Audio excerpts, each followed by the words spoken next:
Vous avez l'air un peu inquiet. Vous craignez que je vous montre comme le diable. Je vous réponds que vous n'êtes peut-être pas le diable, mais pas un ange non plus. Alors vous voulez montrer comme je suis vraiment? J'ai eu l'inspiration de vous répondre comme un homme. En voyant votre visage intrigué, j'ai compris que j'avais mon ticket d'entrée. On reçoit aujourd'hui Jean-Stéphane Bron, documentariste, dans le cadre des énigmes partagées entre neurosciences, psychanalyse et cette fois cinéma. Cinéma, documentariste. Au fond, le documentariste est à l'histoire ce que le psychanalyste est au sujet. Enfin, qu'est-ce que ça veut dire documentariste?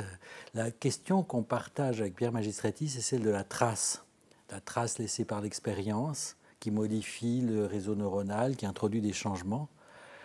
Finalement, le documentariste est un travail sur la trace. Bon, votre question, c'est quoi documentariste? Donc, documentariste, ça vient de document. Alors, document, il y a ce qu'on trouve, des papiers, on pense à des papiers. Et puis, il y a le document, c'est s'avère que le documentaire, effectivement, il enregistre quelque chose qui peut être une parole, un visage, une situation. Et voilà, il opère dans le champ du réel, mais documentariste, ça vient de document, c'est-à-dire qu'on collecte quelque chose et qui devient tangible, quoi. Oui, bon, ça fait... finalement, là, je me lance absolument en dehors de tout chemin prévu, mais finalement, le psychanalyste a aussi un travail avec des documents, des archives, des choses déposées dans la mémoire, des traces mnésiques, des éléments inconscients. Hein. Il y a un travail qui touche... c'est quoi un document? Alors c'est à la fois très simple et un peu... peut-être je peux peut-être répondre, enfin en tout cas essayer une réponse dans ce qui est le documentaire. Ce qu'on considère aujourd'hui comme les premières images documentaires sont en réalité des images qui ont été mises en scène, qui est la sortie des usines Lumière, où on voit les ouvrières qui travaillaient pour les frères Lumière dans les usines sortir, et on sait aujourd'hui qu'il y a eu plusieurs prises de cette sortie qui étaient des films de quelques secondes. Il y a au moins 7 prises qui ont été répertoriées. On imagine que derrière ce document, où on voit ces femmes sortir, elles ont des chapeaux, elles ont des robes, elles se sont habillées pour la circonstance. On considère quand même que c'est quand même une sorte de... Ça a à voir avec la réalité, avec une certaine vérité, mais il y a quelqu'un qui était derrière la caméra qui leur a probablement dit de s'habiller bien pour ce jour-là, pour donner une bonne image des usines. Donc voilà, il y a dans le document du documentaire une sorte de paradoxe quand même aussi. Oui, c'est un paradoxe parce que c'est une mise en scène en même temps, c'est une construction. C'est une construction, c'est-à-dire que c'est un cadre, il y a quelqu'un qui regarde quelque chose et un peu le documentaire, enfin en tout cas c'est quelque chose que j'ai toujours observé. C'est pas théorique, c'est vraiment observé, c'est vraiment comme en physique quantique, quand on sait que le point de vue crée l'objet. Quand on regarde quelque chose, cette chose se modifie. Et donc je sais pas, j'ai fait un film dans des voitures d'auto-école où il y a un chauffeur, un conducteur. Bon, d'être à l'arrière, sur le siège arrière, probablement, même si l'élève apprend à conduire, son moniteur fait son travail le mieux possible, le fait d'être présent induit quelque chose, modifie probablement même la relation, pas forcément la route qu'on va prendre, mais la présence du réalisateur, du metteur en scène, de celui qui écoute, qui observe, opère aussi sur ce qui est devant la caméra. Mais en fait, peut-être pour rajouter un peu dans ce dialogue où on se positionne psychanalyse et neurosciences, enfin, il y a quelque chose qui est clair. On dit toujours, enfin, à chaque fois qu'on parle, et puis c'est clair, le cerveau n'est pas une caméra qui enregistre fidèlement ce qui est la réalité. En fait, on dit plutôt que le cerveau, enfin l'évidence aujourd'hui est que le cerveau est un interprète. C'est-à-dire que déjà, il y a, par rapport à la densité de la formation dans la réalité, ce qui arrive à la rétine et ensuite aux différents relais du système visuel, il n'y a évidemment pas toute la réalité qui est prise en instantané dans le cortex visuel, là où on arrive, où les premières images arrivent, où se forment plutôt. Mais qu'il y a une interprétation. Alors bon, la caméra, elle, c'est une caméra, donc elle prend l'information qui est devant l'objectif. Mais il y a quand même le metteur en scène ou le documentariste qui, lui, interprète quand même quelque part, déjà rien qu'en faisant des choix. Et puis je sais que dans votre travail de documentariste, il y a toujours un fil rouge, il y a une histoire, il y a un scénario. Un personnage, enfin, voilà, donc c'est la réalité, mais en même temps, il y a un côté d'interprétation, c'est pas nécessairement du journalisme, enfin, mais enfin, ça c'est pas important. Mais ce qui est important, je crois, c'est l'idée que dans cette analogie avec le cerveau, c'est que du moment, comme vous avez dit, du moment qu'on regarde, on interprète, quoi. Oui, le point à l'intersection, c'est l'interprétation, c'est-à-dire finalement le documentariste, on pourrait se dire c'est des documents qui sont présentés, mais en même temps, comme vous le présentez, c'est une interprétation du document. Ouais, on dit un regard, mais c'est vrai que il rapporte quelque chose. Donc voilà comment j'ai vu les choses. Oui. Et après, il donne encore, il y a une troisième, il va y avoir une troisième lecture qui est celui qui va voir le film ou l'image ou le témoignage, c'est toute une série et qui lui va encore se faire une autre idée, très certainement. C'est une mise en série de différents interprètes. Mais finalement, le sujet du documentaire, ou la personne sur laquelle le documentaire porte, ou la situation, devient lui-même un interprète. Disons, je pense qu'il n'y a personne peut... Là maintenant, on est des très très bons exemples de ça. Personne véritablement oublie qu'il est filmé, c'est impossible. Et je pense que le travail en tout cas comment j'essaie d'aborder les choses, c'est que les gens prennent conscience qu'ils sont filmés et qui portent une parole qui doit être d'une certaine manière engagée, qu'elle a leur, mais elle est performée pour quelqu'un qui va l'entendre. Et le premier qui l'entend ou qui l'écoute, c'est le réalisateur ou son équipe ou des gens qui sont là et qui, dans une sorte de concentration, et parfois d'attention un peu flottante, essaye de recueillir quelque chose. Et tout le monde cherche en fiction documentaire un moment, disons, qui n'a pas à voir avec la vérité, ou pas avec l'objectivité, mais avec quelque chose qui est de l'ordre de l'authenticité. Et derrière ça, je pense que ce qu'on cherche tous, c'est quelque chose qui est de l'ordre de l'émotion quand même. Quelque chose qui est de l'ordre d'une émotion, hein, qui n'est pas forcément... mais qui a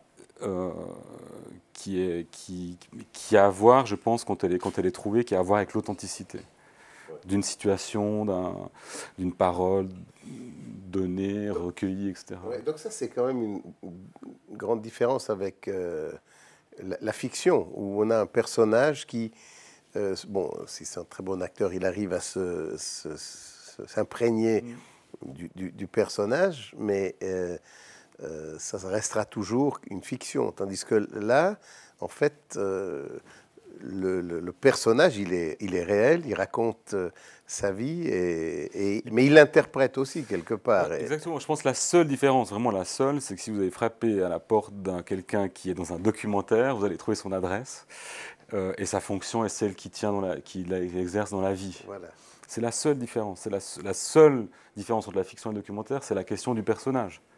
C'est d'un côté, je performe quelqu'un qui n'est pas moi, et de l'autre, même si ça peut s'approcher très proche, il y a même des gens qui ont des acteurs amateurs. Il n'y a pas besoin d'avoir fait une école. Mais il y a d'un côté quelqu'un qui n'est, même si ça peut être son prénom, ça peut être très proche, ça peut presque être son métier. Mais à un moment donné, il y a quelqu'un qui est un personnage pour une histoire qui a été écrite.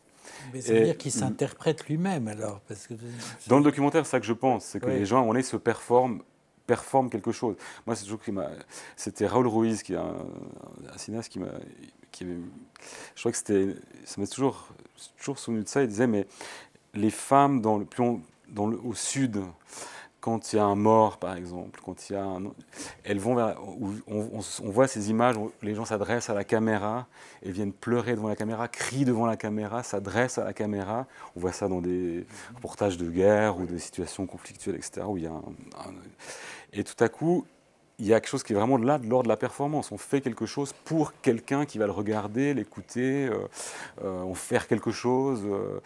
Et je pense que ce n'est pas très différent quand quelqu'un est filmé. À un moment donné, il a conscience de ça, il essaye de... Il y a quelque chose qui est de l'ordre de la performance, mais il performe quelque chose où on va l'amener à être le plus vrai possible, quoi. Je ne sais pas si c'est vrai ce que je raconte. Qu'est-ce que je me demande, c'est quoi cette notion de la vérité? Parce que bon, c'est très important. C'est un mot qui a aussi sa place en psychanalyse, la vérité. Il y a, dans la psychanalyse, avec Lacan, on dit entre le savoir, par exemple, le savoir sur soi et la vérité, il y a une division. On n'arrive pas à se saisir comme tel. Il y a quelque chose qui échappe. Peut-être aussi dans un documentaire, il y a quelque chose qui échappe. C'est ça. Le sujet s'interprète et puis en même temps, il n'y arrive pas. L'espace du documentariste, il est exactement là. Il est dans cette part que les gens ne maîtrisent pas. Et que la caméra, d'une certaine manière, peut capter. C'est ça. Donc ça veut dire que le documentaire devient un travail sur le semblant. Absolument. Donc à ce moment-là, le documentaire, il peut par exemple, montrer cette distance entre le semblant et une sorte de moment de vérité. Et puis quand on est dans un rapport de confiance avec quelqu'un, évidemment, il n'a pas la maîtrise. Celui qui maîtrise tout, c'est celui qui monte, quoi. C'est celui qui va finalement assembler ça et lui donner un sens qui est encore un espèce de troisième sens, quoi. Mais pour revenir à la séance psychanalytique, enfin là aussi, j'imagine, enfin c'est vous qui pouvez le dire, qu'il y a quelque chose, oui, d'authentique ou pas, on le sent ou pas. Je dirais que la séance analytique, le parallèle que je ferai avec ce que vient de dire Jean-Stéphane Bron, c'est l'idée de créer un écart, créer un décalage. Par exemple, la séance analytique classique, je ne dis pas que c'est le divan qui fait la psychanalyse, c'est pas ça, mais Freud a inventé un dispositif en coupant quelque chose, en créant un décalage. Il a fait une sorte de montage, quoi, finalement. Il a créé un artifice, quoi. Le divan-fauteuil, c'est un artifice qui, pour que la parole se déploie, coupe le regard.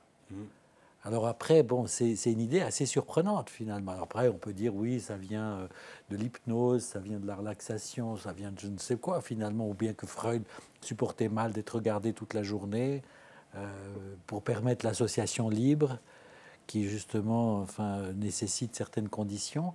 Mais enfin, en écoutant ce que vous dites, je me dis c'est un élément de vérité, quoi. C'est-à-dire pour atteindre un projet de vérité, il faut créer un écart.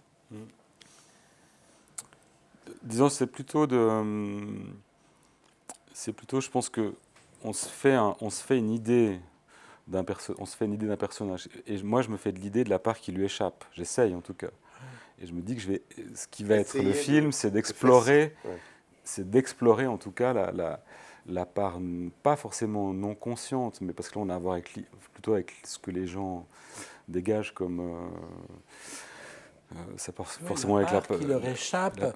Bon, là, on va pas faire des analogies, parce qu'on va se perdre, mais enfin quand même, ça parle. Enfin, la part qui échappe à l'insu, ce qui se passe à son insu. L'inconscient, c'est l'insu. Parce que, bon, on pourrait prendre un exemple d'un film récent, le dernier film, Blocher. Bon, c'est une sorte de... Oui, c'est une histoire incroyable. Enfin, est-ce que lui a rencontré quelque chose qui lui échappait ou c'est sans arrêt... Justement, j'ai dû le mettre en scène, mais vraiment très fortement, parce que au bout de quelques semaines ou peut-être 2-3 mois comme ça où on avait commencé le tournage et donc il y avait déjà pas mal de jours qui s'étaient passés, donc je commençais un peu à l'observer. C'est un film qui se passe en grande partie dans sa limousine. Je suis à l'avant, il est à l'arrière, il y a son chauffeur. Il y a une caméra qui est embarquée, donc qui le filme. Polizist warten wohl, der fährt Auto, gut. So, es war sehr gut. Je me disait, mais c'est quelqu'un, c'est étrange, c'est quelqu'un qui n'a pas peur, justement, qui n'affronte rien, qui n'affronte pas la caméra comme on est en train de le faire en ce moment, ou comme quelqu'un qui justement se ramasse pour essayer de performer quelque chose, même si c'est infime. Et lui, je l'ai compris, enfin c'est l'interprétation que je fais, c'est je pense qu'il voit derrière la caméra comme une sorte de, c'est une manière de la balayer pour dire celui qui est derrière, c'est-à-dire le système, les valeurs, vous, journaliste ou réalisateur, social-démocrate de gauche, de toute façon qui a un point de vue critique ou qui portait un regard sur moi, j'écarte la caméra et je vous dis qu'elle ne me fait pas peur. Et donc je trouvais ça très ennuyeux parce que ça faisait c'était comme si c'était quelqu'un qui n'avait pas d'intériorité. C'est comme si c'était quelqu'un qui était... il rigole en fait. Mais d'ailleurs, je trouve que c'est un trait qu'on retrouve souvent chez les... C'est une manière de balayer l'objet. Et du coup, là, je me suis dit, la seule manière de lui redonner une intériorité et de se projeter à l'intérieur de ce personnage, c'est vraiment de le mettre en scène et de le rendre presque muet, quoi. De rendre presque... Voilà. Alors, comme la scène très particulière, à la fin, dans mon souvenir, où il est assis dans son fauteuil, qui fait d'ailleurs presque partie de l'affiche, enfin, en train de regarder un Anker, là, en silence. Oui, qui fait référence. Non, mais ça, c'était vraiment un truc presque digne de Shining, quoi. C'est-à-dire que vous imaginez, c'est une maison, je sais pas combien elle fait de mètres, je n'arrive même pas à m'imaginer le nombre de mètres carrés, mais enfin, je sais pas, au moins 1000 mètres carrés, enfin, je sais pas, énorme. En fait, dans cette maison qui domine le lac de Zurich, il y a en dessous une sorte de bunker, donc qui est là encore, je sais pas, 500 des mètres carrés complètement borgne. Et quand il a fait construire la maison, il me dit là, il y avait une sorte d'espace non utilisé. Et j'en ai fait une sorte de musée personnel où il y a mes œuvres préférées. Et donc c'est une pièce totalement fermée, borgne.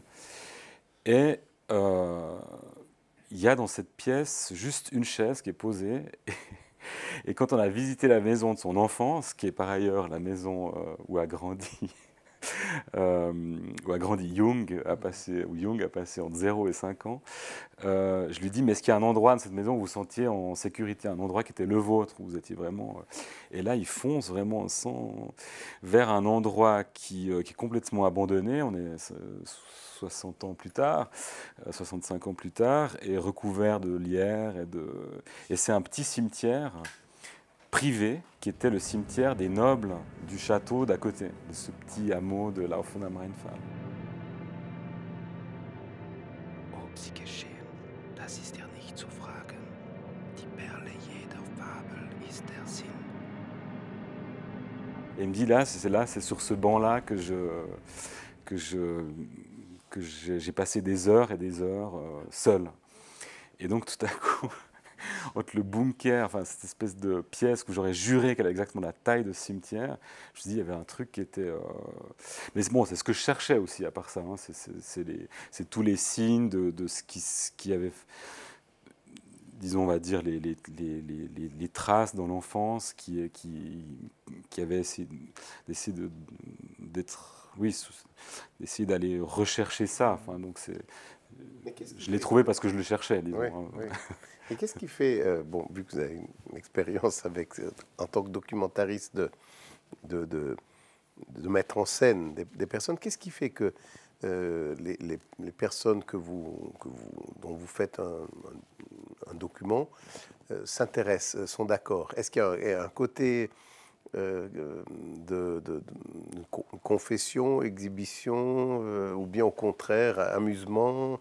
Vous avez trouvé un point commun, ou est-ce que c'est quelque chose, ou un besoin de catharsis, je ne sais pas, enfin, une occasion unique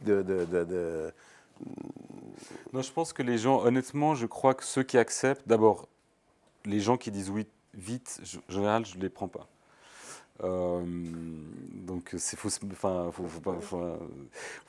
faut qu'il y ait une résistance, en fait. Il faut qu'il y ait quelque chose qui résiste et qui n'ait pas envie d'être filmé et qui ait un problème, enfin, qui ait un problème avec l'idée d'être filmé. Donc, c'est parce que, bon, ça doit probablement attiser le désir du documentariste de dire non, mais j'y arriverai quand même, j'en sais rien. Mais il y a quelque chose qu'il faut si les gens ont envie de s'exhiber ou d'être filmés, etc., je trouve qu'il y a un truc qui... Voilà, il y a un truc qui ne fonctionne pas. Vous éliminez certains... Après, je pense que les gens acceptent parce que souvent, ils font partie de quelque chose qui, je sais pas, il y a un processus, ils sont en train, ils ont un travail intéressant, donc on les fait, je dis n'importe quoi, hein, mais ils sont pas hors de leur contexte, ils sont impliqués dans un processus, ils ont, je sais pas, une famille dysfonctionnelle, j'en sais rien, puis quelqu'un s'intéresse à ça, puis ils se disent, peut-être que j'ai quelque chose à gagner, non pas d'être filmé, mais à entrer dans la logique de quelqu'un qui me regarde. Et je pense que tous les gens, ils se disent, j'ai un truc à gagner, mais qui peut être personnel aussi. Qui peut être personnel. J'ai l'impression qu'un documentariste, il remet. Oui. Je me souviens, je ne sais plus dans quel. J'aimerais qu'on remet, on prend, mais il y a des choses qui est remis. Oui, oui. Qui est remis. Ce que vous dites, c'est nettement. On a l'impression que c'est ça, qu'il y a quelque chose qui bouge. Après, les documentaristes sont des réalisateurs aussi, donc c'est-à-dire, on est prêt à tout pour. À toutes les stratégies, mais il y a dans ces stratégies, ces relations qui sont aussi des relations de séduction, etc., il y a quelque chose qui est quand même une attention portée aux personnages, aux gens qu'on filme, pour d'une certaine manière les rendre beaux, compréhensibles, que leurs paroles puissent être entendues, comprises, qu'ils soient mieux compris, qu'ils soient compris, quoi. Je ne sais pas comment dire. Oui, mais bon, c'est-à-dire ça cherche un point extérieur à l'intérieur du sujet, quoi. C'est un point le plus intime, mais qui est inconnu, extérieur, mais intérieur, mais inconnu.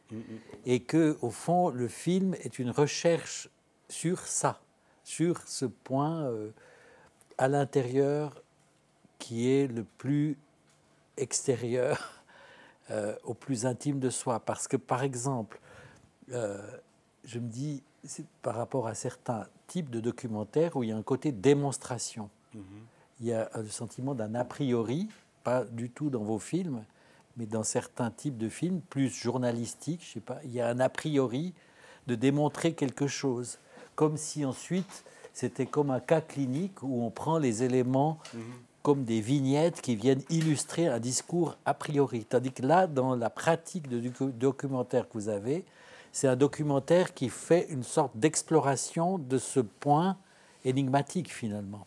Oui, je crois que ça, c'est un point commun. Je pense à tous les documentaristes, mais qui peuvent explorer, où le documentaire, c'est un champ du cinéma qui est assez peu balisé par la critique, donc ce qui fait que les gens s'y repèrent assez peu. Alors que dans la fiction, on a très bien identifié le thriller, la comédie romantique, etc. Tout ça est très bien, mais parce que les gens ont des outils pour en parler. Alors dans le documentaire, il y a aussi des grands régimes de narration. Il y a aussi il y a des formes qu'on retrouve. Elles sont pas infinies. Elles sont aussi. On peut faire des familles, on peut faire des catégories. Mais je pense qu'il y a le point commun quand même au documentaire général, c'est que il se débarrasse de ses a priori et il accepte au fond de rentrer en relation avec des autres, avec le réel, en se disant je pars de ce que je vois. C'est ça l'idée du document quand même, on revient un peu au truc, c'est qu'à un moment donné, il y a cette chose-là c'est ça que je dois interpréter, mais je ne me suis pas fait une idée du document avant de le trouver, quoi. Voilà, c'est ça. Ça veut dire que c'est un accès au document suppose d'être sans a priori. Alors, pas complètement, et c'est ça que dans le cas de Blocher, par exemple, je savais qu'il y avait une forme qui... On sait que le cinéma, c'était théorisé, le cinéma, le fait de faire une image en mouvement de quelqu'un, de le cadrer, de filmer un visage qui va devenir plus grand, on sait que c'est une machine à créer de l'empathie, c'est-à-dire qu'on s'identifie à la personne qu'on regarde.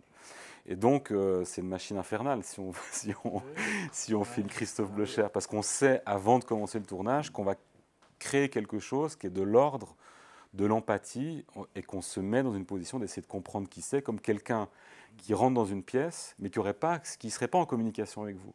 Vous l'observez pendant 2 heures, et vous avez 2 heures pour le temps de vous dire « Ah tiens, il est comme ça, il réagit comme ça, ce petit coup d'œil à gauche, c'est la manière dont il se tient, etc. » Et donc, vous avez une attention extrême et petit à petit, vous vous mettez à la place d'eux, vous vous identifiez, vous avez de l'empathie. Le cinéma crée ça. Donc, dès le départ, l'idée était de, je ne sais pas si c'est réussi, mais l'idée était de dire, je parlerai, je ne lui donnerai pas la parole, donc je ne lui poserai pas de questions, je l'observerai et j'essaierai de raconter l'expérience qui est d'être avec lui, quoi. D'où le titre, l'expérience Blocher. Ça s'appelle l'expérience Blocher pour cette raison. C'est comme si on avait dit, voilà, j'essaie de le plus fidèlement possible de dire qu'est-ce que j'ai observé, justement. Mais je prenais des notes, quoi, vraiment comme comme un scientifique. Moi, je trouve que ça a beaucoup à voir avec la démarche le documentariste, ça a quand même beaucoup à voir avec une démarche scientifique. Ça,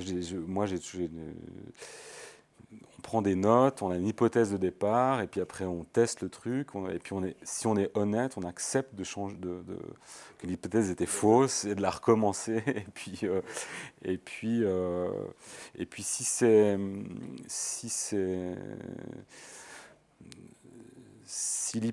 si le résultat est juste, je pense quand les gens se reconnaissent, c'est-à-dire disent je peux pas dire que c'est pas moi, que je me reconnais pas quand même dans ce que vous montrez de moi. Et là, je pense que c'est la réversibilité de la preuve. Enfin, c'est là où on voit que le travail est juste, je pense. Et parce que c'est presque impossible si c'est juste, les gens peuvent pas contester d'une certaine manière je sais pas comment dire, ce qui est révélé, quoi. C'est qu'il y aurait un accès à une certaine vérité. Ouais, parce que ça m'intrigue cette idée de vérité, parce que. Et savoir. Oui, qu'est-ce que c'est? Non, justement, je pense qu'il n'y a pas de vérité. Non, c'est peut-être alors, c'est sans doute le mauvais terme que j'emploie, mais je pense justement qu'il n'y a pas de vérité, mais il y a un truc qui s'approche, en tout cas qui cherche quelque chose qui est de l'ordre de l'authentique. L'authentique. Oui. C'est différent de vérité, a priori. Enfin, ça peut être la même par chose, exemple, pour moi, le film L'expérience Blocher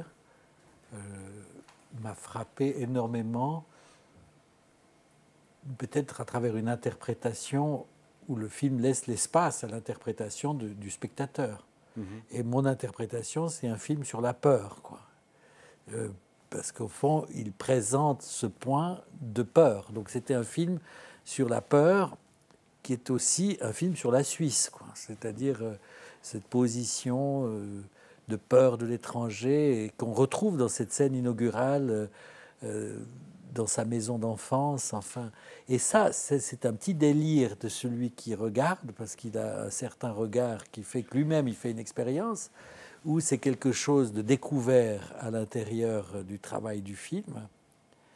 Non, je pense que ça dit assez bien que c'est un film que j'ai fait en ayant assez peur, moi-même, de me confronter à lui et de lui... Enfin, j'étais... Et après, disons,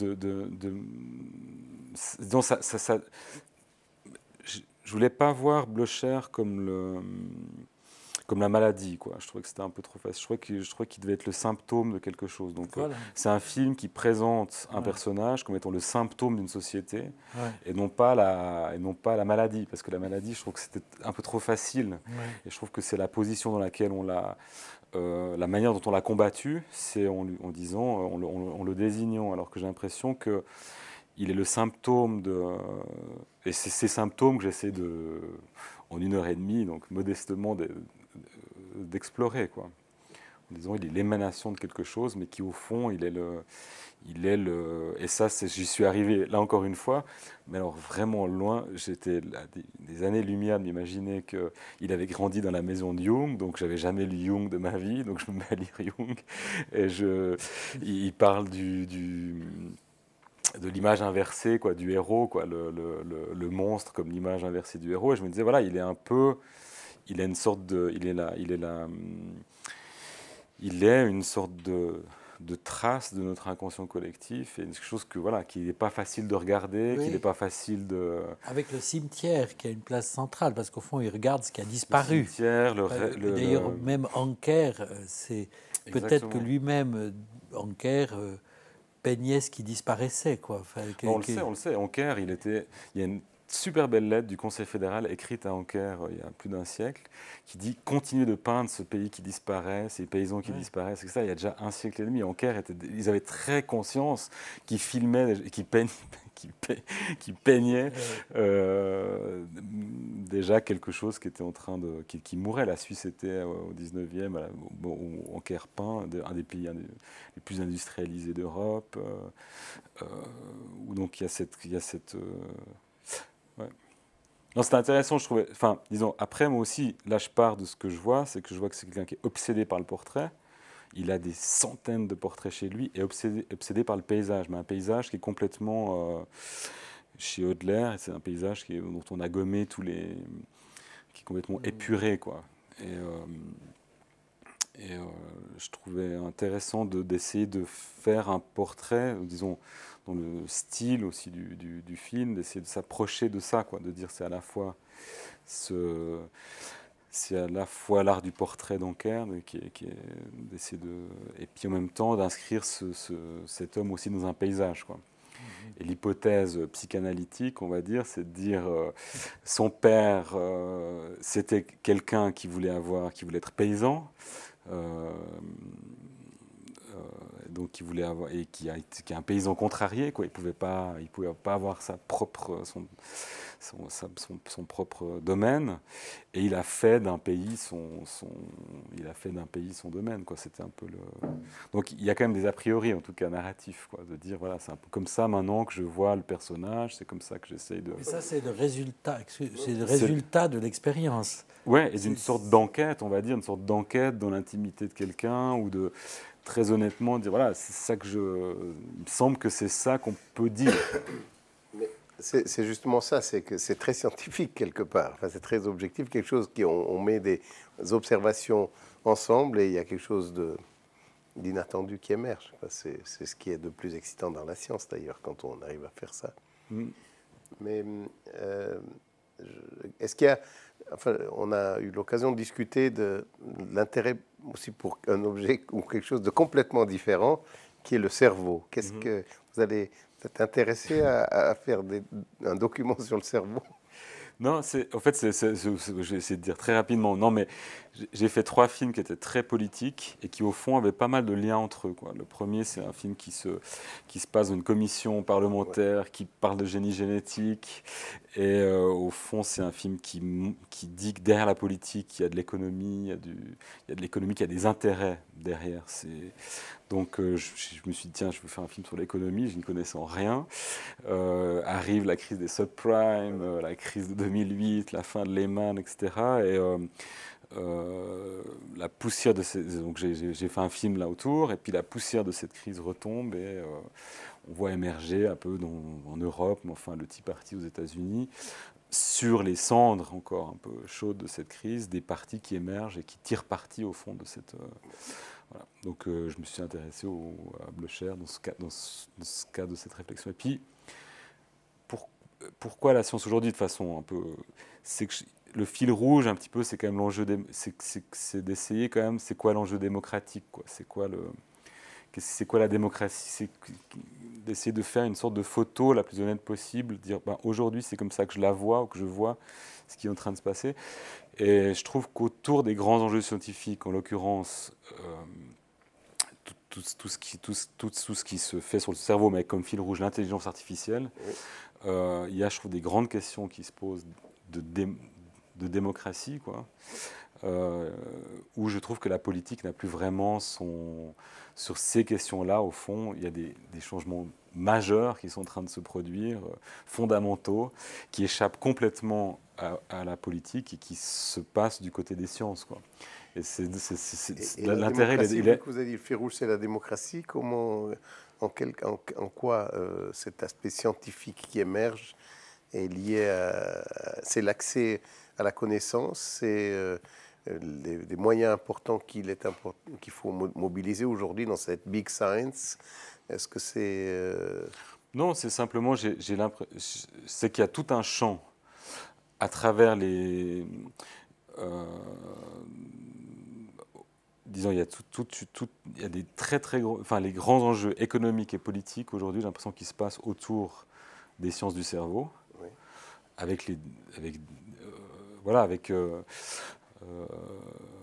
Et que le débat au fond politique n'a pas vraiment lieu.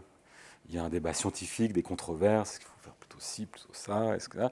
Mais donc c'est un peu comme ça que je suis arrivé sur le thème. Le débat politique, il est rejeté, il est exclu, mais en même temps, il est central. C'est ça que vous voulez dire.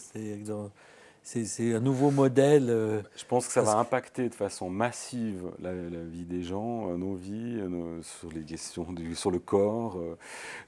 Ça va tout impacter. Et en l'occurrence, c'est des questions qui sont très peu débattues dans l'espace public. C'est la construction d'une nouvelle représentation du corps, du lien, de l'altérité, Exactement. qui est en train de se jouer dans cette modélisation. D'ailleurs, très intéressante sur le plan de la recherche scientifique, mais qu'au fond, cette connexion, elle est très forte dans la réalité, mais complètement exclue des préoccupations de chacun, c'est ça? C'est ça. Pour ce qui est intéressant, il y a le côté, en guillemets, politique. En tout cas, c'est vrai qu'il doit y avoir de grands enjeux, parce que en partant du projet européen, il y a immédiatement le projet américain qui s'est mis en route. Il y a un projet chinois maintenant. Avant qu'en fait, on sache même qu'est-ce que ça allait être, et c'est pas non plus très clair aujourd'hui. Il y a le projet chinois, il y en aura d'autres. Donc ça devient comme une sorte de quête du Graal, peut-être, que chaque grande puissance... les grandes sociétés aujourd'hui, Google, Amazon, Facebook, qui investissent massivement. Voilà, je pars de ça. Mais j'essaie de faire il y a un aspect d'enquête que j'ai jamais fait, donc ça m'intéresse. Et puis ça, ce serait une amorce, quoi. C'est-à-dire partir de là. Ouais. Non, je pense qu'il y a un truc qui à la fois me fascine et me fait peur. Donc je pense que le film va un peu avoir cette dimension-là, c'est-à-dire que on est complètement habité par les images. C'est très très vieux, je pense, aux réalités. Je pense que c'est très ancien. Ce qui nous fait... tous les films de science-fiction, en fait, parlent toujours de choses essentielles, fondamentales, et on parle peut-être du passé même. Mais là, en l'occurrence, j'ai l'impression qu'il y a tout un champ, il y a tout un aspect visuel, simplement, que je trouve intéressant, parce que ça fait référence à plein de trucs de cinéma qui existent, et, de films, la figure du robot, enfin bon, etc. Donc, c'est vrai que quand même je veux dire, les neurosciences, les sciences du cerveau, c'est pas quelque chose qui émerge maintenant. Ça a commencé à se dessiner il y a une trentaine d'années.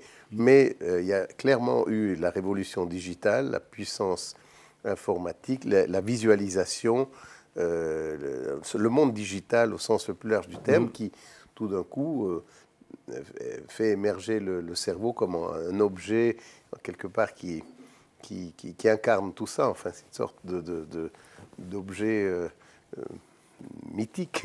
Oui, absolument. Et je pense que ça, on sait, c'est marrant, j'ai lu ça récemment, mais je trouve ça très frappant, quoi. Les images de la Terre prises par la NASA, c'est-à-dire que les premières images qu'il y a eu, en fait, il y avait un copyright de la NASA qui refusait de les diffuser dans le grand public. Donc c'est des images très très peu diffusées. Donc ces images de la planète, on voit bien là, une très belle image. Et en fait, il y a des gens en Californie, autour d'un magazine très militant, qui ont un procès à la NASA pour que ça devienne une image, ça rentre dans le patrimoine. C'est une image qui n'est plus de droit et qui rentre dans le patrimoine universel. Et à partir de cette image, il y a une corrélation entre la diffusion très large dans le grand public de cette image et de l'idée du réseau et de la naissance d'Internet. C'est-à-dire que, alors après, c'est évidemment pas cette image mais il y a des coïncidences, en tout cas, entre la perception qu'on a de soi et des images comme ça un peu fondatrices. J'ai l'impression que les images qu'on a aujourd'hui du cerveau, cet attrait comme ça, il y a tous les jours dans les journaux. C'est ça, de même que Blocher est un symptôme de la Suisse, le cerveau est un symptôme du monde contemporain, d'un état particulier de la démocratie. C'est un peu ça.